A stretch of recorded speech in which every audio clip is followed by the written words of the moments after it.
Fighting violence is a difficult topic for our teens joining us from Charlotte, North Carolina. This is a picture of their fellow cheerleader and friend, Charnay Watt. Monday, they went to her funeral.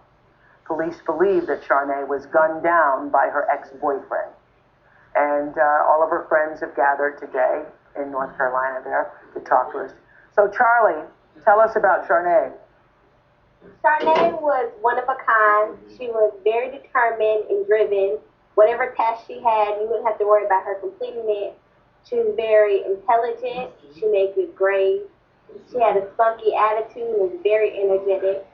I cheered with her for 4 years, and she was great at what she did, and she loved cheering. She was also a leader in her community, and being a cheerleader, you have to influence other people. She influenced people at school and also in her neighborhood. You know, if she seen you looking sad, she would come ask you what's wrong and make sure you're okay. She was very easy to come talk to. Did any of you guys know that she was in an abusive relationship? Any of you? No. No signs at all? No. When she came in practice, her personality overcame all of that. Like, she was just herself. Okay. So Keisha, my producers tell me that you and Charnay have been friends since what, 8th grade?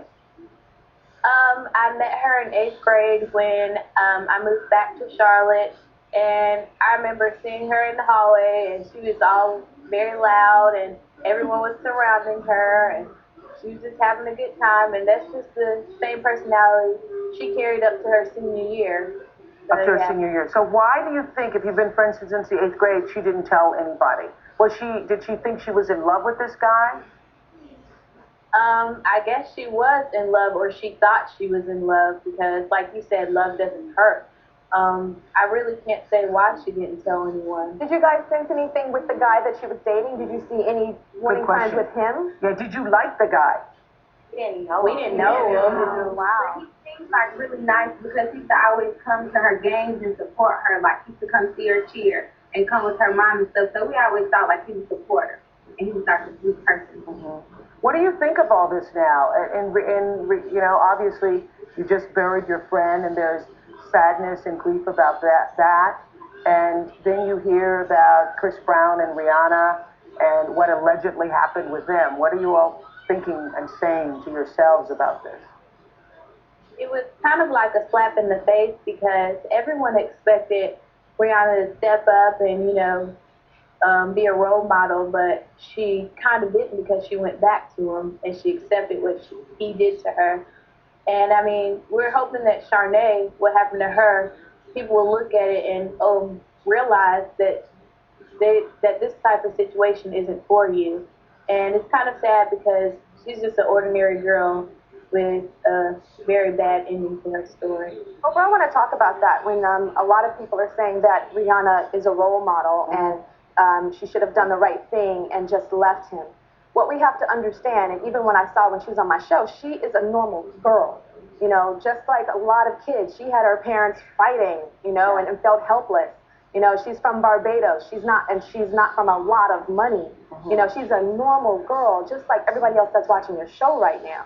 And it's, as much as we look to celebrities as role models, we have to remember that Rihanna is a singer, a very successful singer. She's not a politician. She's not somebody that came and said, I'm going to change the world. Rihanna is here to entertain our world. So sometimes we hold these celebrities up to a higher standard, but we have to look at her as a human being and understand that she is no better or no different than any other girl. She feels just as She's vulnerable. just a girl who sings and is famous for singing. Exactly. And she is just as easily pulled into the cycle of abuse, of going back, just like everybody else. And I really want to get that message across. She should not be attacked.